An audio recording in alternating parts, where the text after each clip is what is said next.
Okay, Hannibal.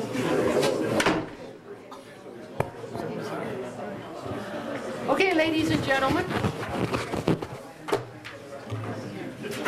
we are going to open our meeting with a salute to the flag. I pledge allegiance to the flag of the United States of America and to the republic for which it stands, one nation, under God, indivisible, with liberty and justice for all.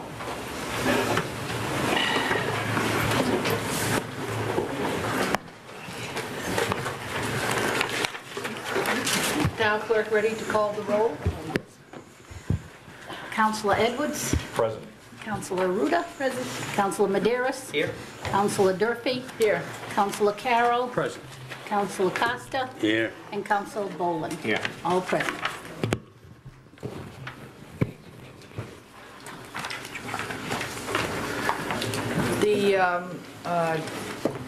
I can report that it's snowing outside, in case anybody is not aware of that. We do have some awards to give out tonight, and it is for those people that have served on the boards and commissions of the town and are now retiring. And the first person I see who's getting an award is Mr. Edwards, but I think I'll put you at the bottom. Okay. I mean, I'll come to you last. I don't think we should start with you. I'd like to, is Pamela Cook Sobel here?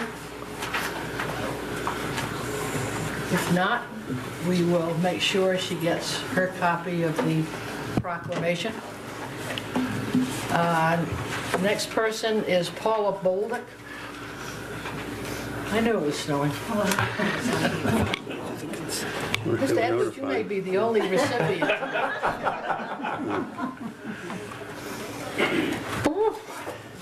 Next is Mr. Brady, Thomas T. Brady, who served on the Wastewater Management Commission. Definitely on a zoning board night. Yes. And John Pruitt Whaley. It's cold. It's cold. It's very cold out tonight. We're not doing too well Were here. they notified? Helen Ladler? I don't see Helen. I don't see Mr. Brady. Is But Jay Edwards here tonight? Jay Edwards is here. it's John G. Edwards III as a resigning member of the Zoning Board of Review. So we are happy to present this to you, Mr. Edwards. We are very glad you're here.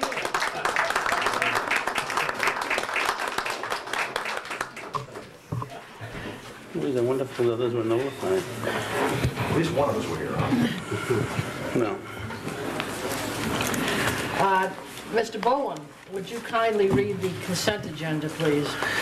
Tonight's consent agenda consists of the minutes of the regular council meeting of January 8th, 2007, executive session minutes of council meeting January 8th, 2007, minutes of council workshop January 10th, 2007, and minutes of the joint council workshop January 16th, 2007. Receipt of minutes from the following boards and commissions: Library Board of Trustees, Wastewater Management Commission, Planning Board, Zoning Board, Landfill Subcommittee, Planning Board of Appeals, Conservation Commission, Arts Council, and the School Committee. Correspondence. Revenue report as of December 31st received from the Town Treasurer. Correspondence received from Senator Jack Reed regarding Mr. James Almeida, previously distributed. A receipt from Mr. and Mrs. Shabbat, 20 High Ridge Terrace, regarding assessment of property. Received from Construction and General Laborers, Local 673, regarding Bourne Mill property. And the tax collector requests approval of abatements of uncollected taxes, A, abandoned trailer, and B, closed businesses.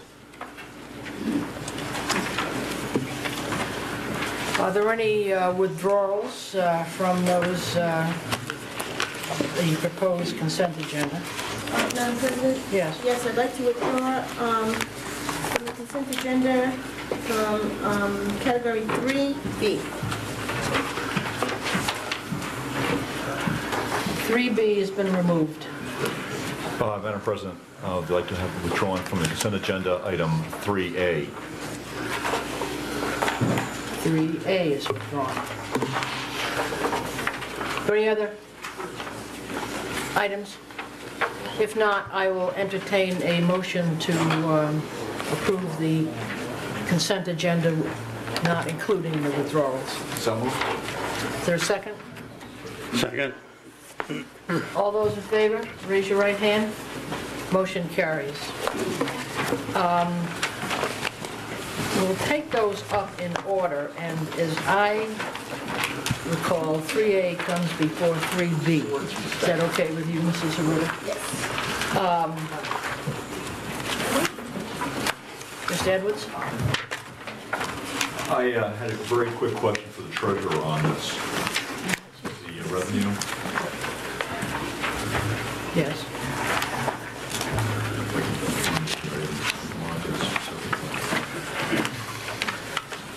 So, A3A. I had a question on, maybe just for clarity, why we have such a large disparity on account number 101-62901. I mean, was it an accumulating account? Was it an accumulation of all the items, or why was it so far in the negative? It's accumulation of all the items. Above? Yeah. Okay. That was it. Okay. Thank you very much. My question on 3B was the correspondence received from Senator Jack Reed and Mr. James Almeida, which was previously distributed from a letter that we received on December the 15th, 2006. Use the mic. Use your mic.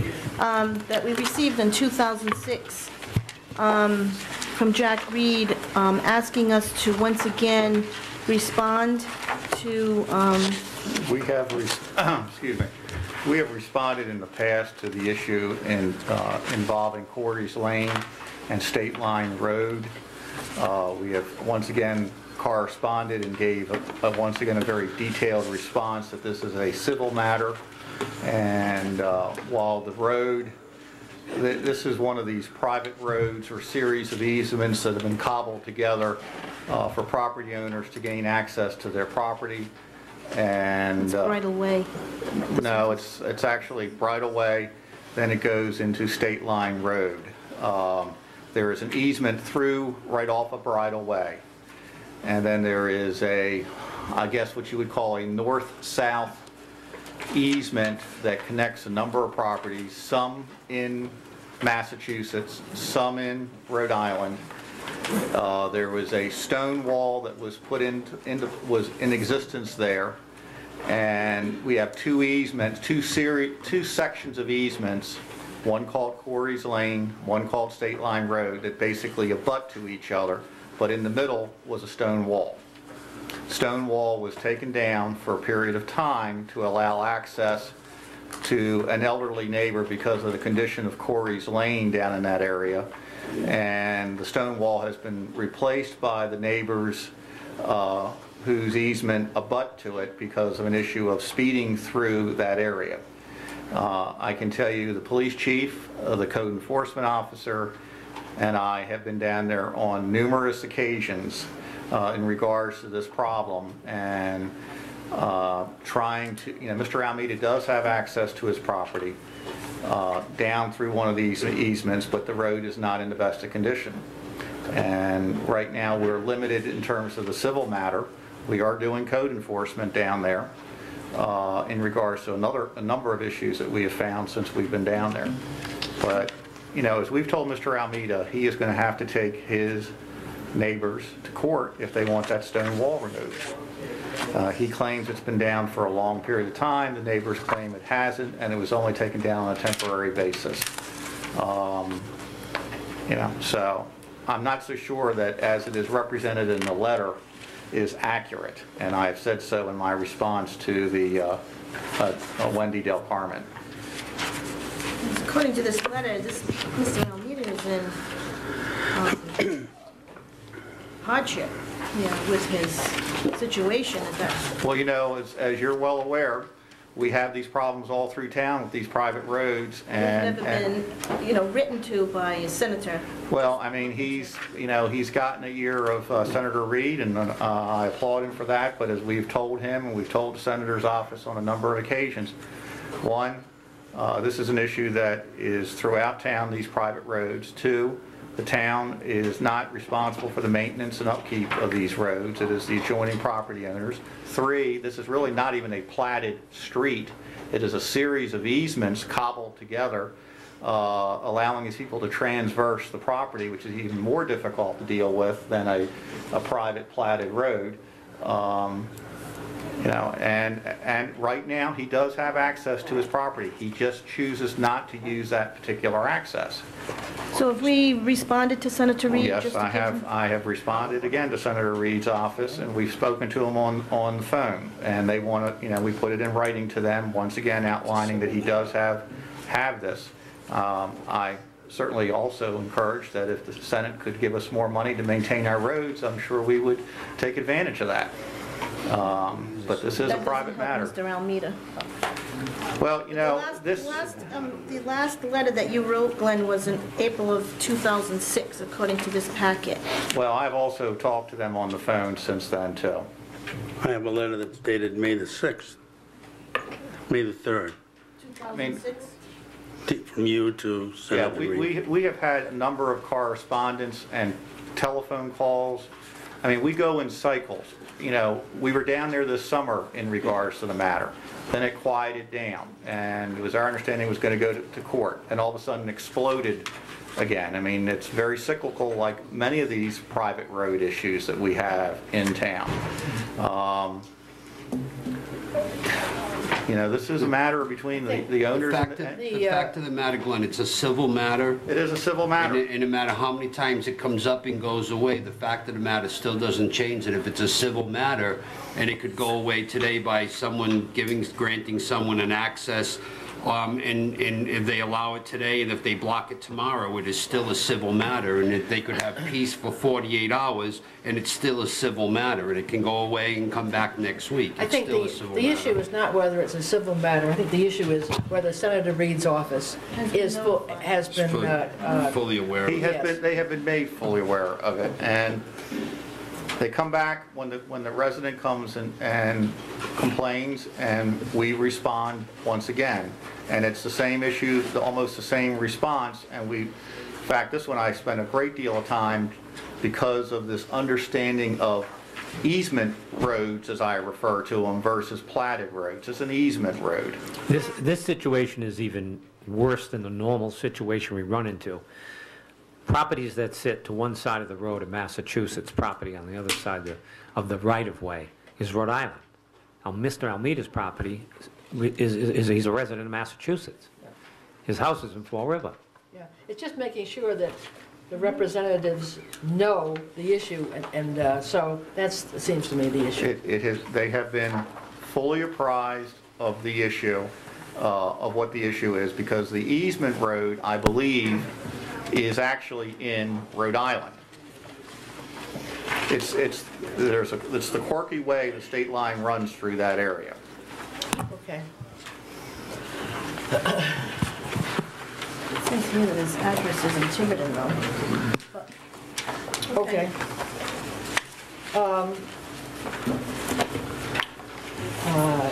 I will at least request that those items be added to the consent agenda once the explanation has been received.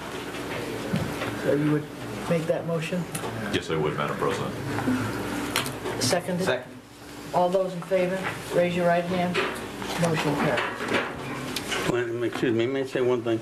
Glenn, I think what the senator is looking for is something in writing from you that he can forward to He has Mr. Almeida. He has it. I Okay. mean, and just so you know, he does have it. I will give you a copy. We've actually been looking for something else that I do not have, and that's why I'm hesitant to get into it to a degree, because I'm looking for another opportunity to maybe resolve the problem through some of our codes and ordinances, and I've asked the clerk's office, not Nancy, but the clerk's office to do some research for me right now.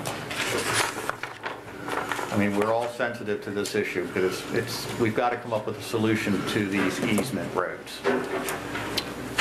Again, the issue is keeping the senator's office in communication. Okay, the next item on the agenda is a proposed public hearing with regard to the sewers and sewerage disposal. I will, before we open that meeting, I do see Helen Nadler in the audience. And since... Now, has anybody else, Paula Bolduc, come in? Sobel? Yes, Pamela. Pamela, Yes. come down here. Come down here, both of you. Because you are about to receive the commendation of your life.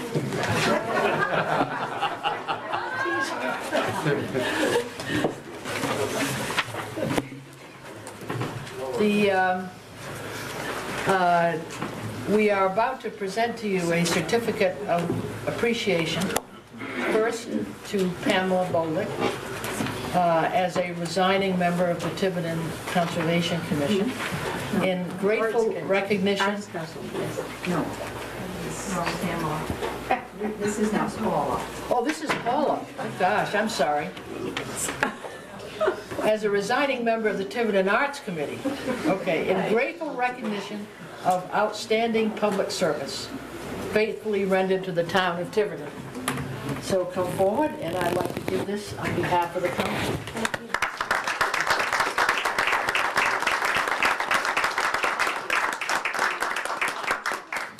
And Ms. Nadler. Thank you. Also, in grateful recognition for your service on the Tiverton Arts.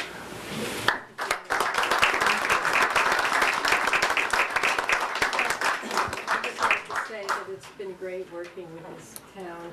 We haven't stopped, you understand. We haven't stopped at all. We're just making room for a few other wonderful people. I would just point out that the exhibits that you see on the walls today, which change every month, 2 months. every 2 months, I would say that you were one of the moving parties to see to it that this took place. Great, and we're going to keep going. Absolutely.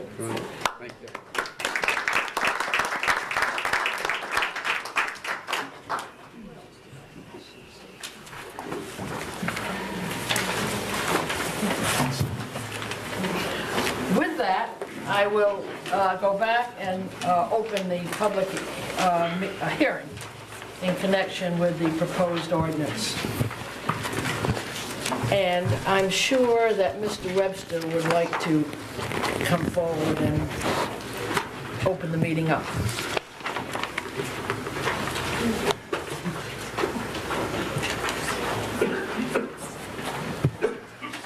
Good evening, all. We have had 2 workshops with the town council regarding the proposed changes to the sewer ordinance. I'm not sure if you would like me to go back through and try to give you an update of some changes that have been made for the benefit of those who have not been in attendance at the workshop. I think that would be useful.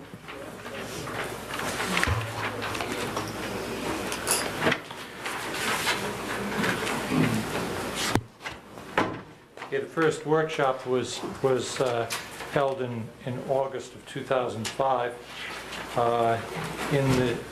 In that document at that time, we had made some changes in the definitions to both the wastewater collection superintendent and also defining extensions of sewers. We also outlined the duties of the Wastewater Management Commission as they are spelled out both in the ordinance, in the previous ordinance, as well as the charter changes that were voted in November of 2003. I'm sorry, November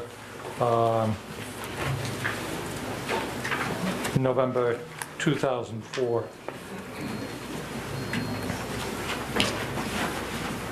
We also updated the sanitary sewer standards for low-pressure systems at that time. The council, at that public hearing, requested additional information, and we went to the town's consultant Beta Group for further clarification on the low-pressure system sewer specifications.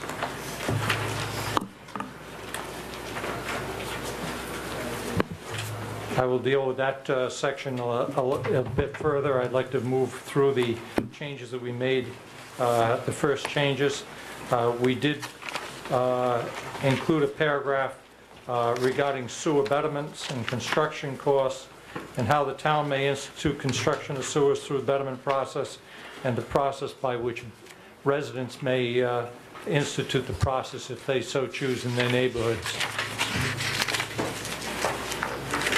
We also talked about the rate structure for the operation and maintenance of the system, and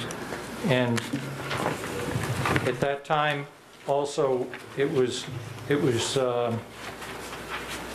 changed so that the rate schedule for the sewers would not be part of the ordinance, but it would be part of the town, that would be adjusted on an annual basis by the town council with recommendations from the wastewater collection superintendent as well as the wastewater management commission.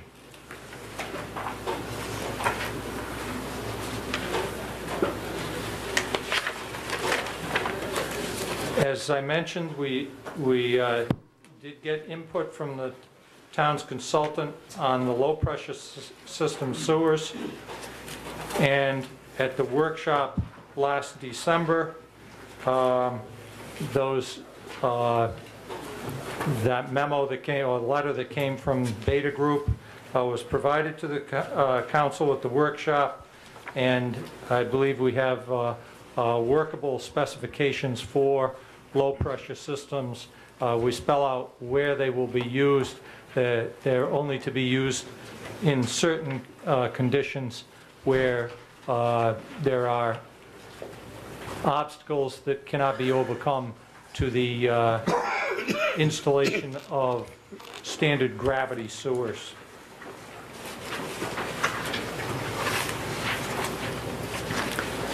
Other changes were also made and brought to the council at the December meeting, and that is that the town now has the ability, or will have the ability, to back charge a contractor for all costs associated with the defective equipment or sewer lines for a period of 12 months after acceptance, or until the defective equipment and sewer lines are corrected. There was also a section that was added for the guarantee of performance and inspection and maintenance of improvements. That language was taken out of the planning board regulations to protect the towns, to ensure that all improvements that are proposed are actually made.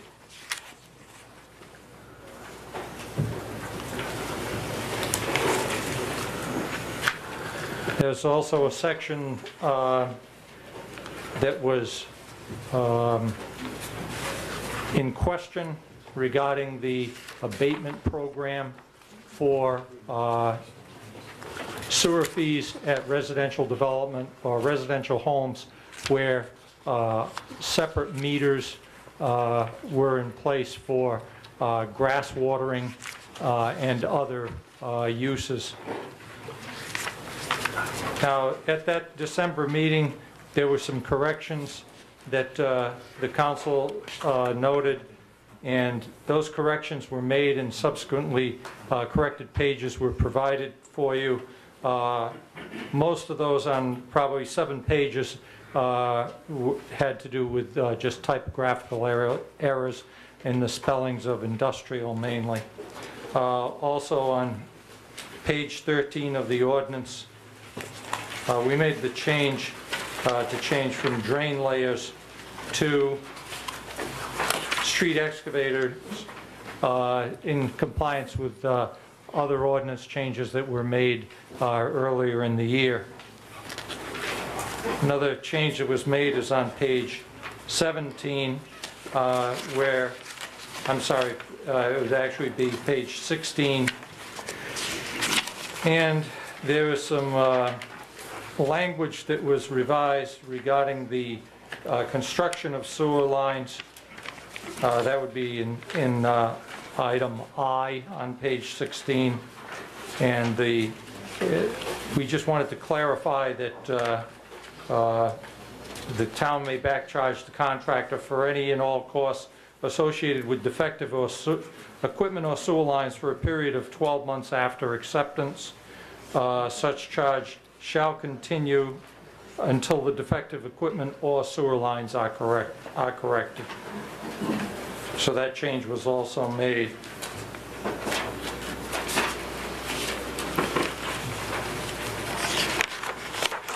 So I think with that, those are the some of the major changes that were made. As you recall, the big item was to include the language from that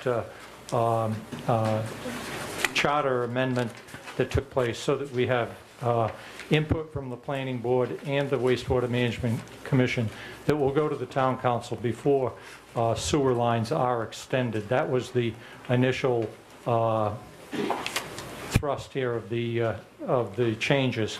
However, we have made these other changes as well. Of course, the other one was the low pressure systems, so that we had it clearly spelled out under what conditions they would be allowed.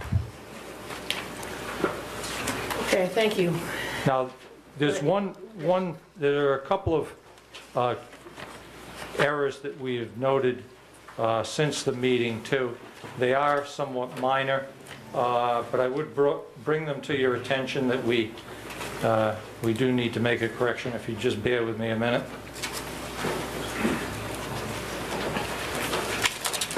One is on page 45, section 18.7.12. And it's the actually third line from the bottom. It says the town shall use water readings taken by the public water suppliers to compute water usage.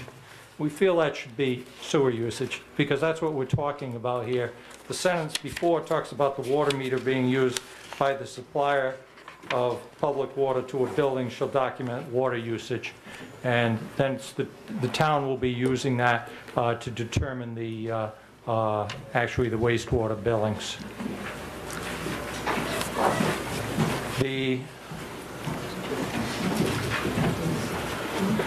The other change is on page 62.